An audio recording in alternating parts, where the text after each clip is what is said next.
peeps, I'm back. Yeah, it's sporadic sometimes. Well, like life is, I guess. I actually tried to make this video yesterday, also on our way back from our walk up Pacific Shores, just like always. And the light was so glared on my face so much, it just didn't look right. And the reason is because yesterday it was like 92 degrees, and today it's in the 60s. Last night it was so hot in the house, we were struggling to cool it off. Today it was freezing in the house. I mean, the weather in Northern California has been so schizophrenic this year. I have no words. Unfortunately, it makes my fibromyalgia flare up, which causes achiness and flu-like feelings. It causes my hands to hurt. That's the primary place for me. Also causes me to be even more spaced out and forget more things than I already do. Anyway, be that as it may, our walk was definitely better because we could go all the way around the periphery and not just stick to the waterfront where it was a little cooler. But it's hard to even believe it was that high yesterday. It defies description. One of the things that came up for me that I wanted to share with you all is that all this whole time I was always kind of envious of people who have a tell that tells them when they're full. Many people have hiccups, some people sneeze, you know, and I've never had that, or so I thought.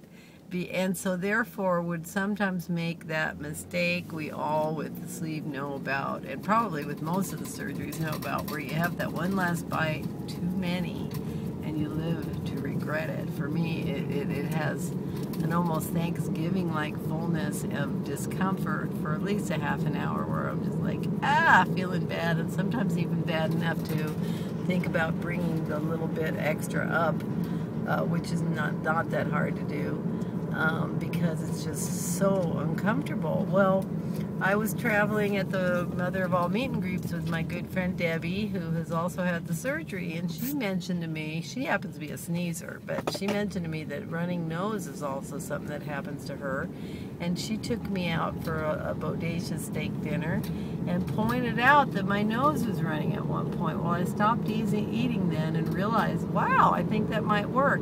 Then I promptly forgot all about it. But last night we were having this wonderful meal we love to make, which is carnitas with a little bit of guacamole and some queso and sour cream in tortilla. And I suddenly realized that my nose was running, and it wasn't spicy food, because that'll do that too. And I stopped, and I realized after, a minute or so that I had stopped at just the right time. So yay! I have a tell, and it's a runny nose, and maybe this will help some of you who've been wondering how to tell if you're full. And I'm all about the help, people. The other thing is, I'm sure all of you who have asked me to do my video about working out with a disability are starting to be frustrated with me and thinking, where is that sucker? Well, I'll tell you that the reason that I hadn't done it yet is I had this fantasy that I was going to be able to do it at one of the studios where I do my Zumba classes.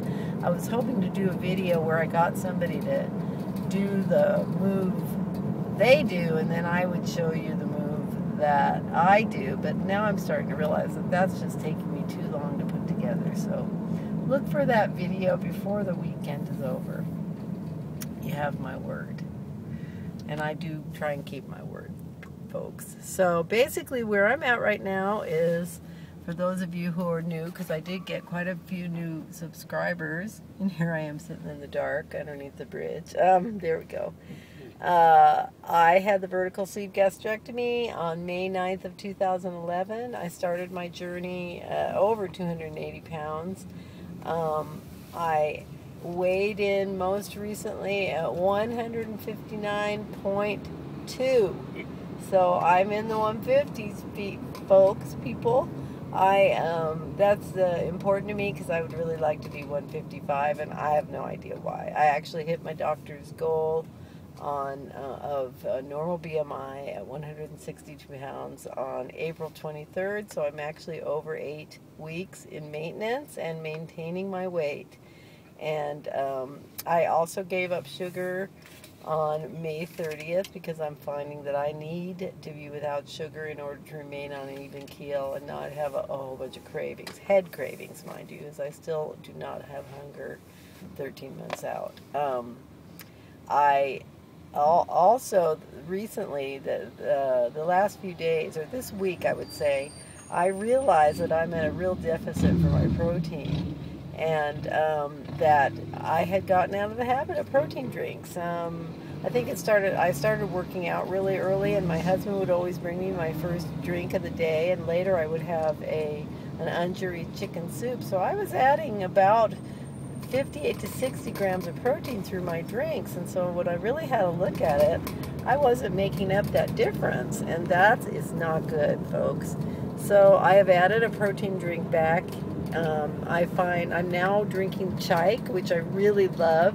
It's funny because back when I was in the serious weight losing phase, I did not want to use Chike because it has a few too many carbs, like 8, and I didn't want 8 carbs as part of the 40 I allowed myself every day.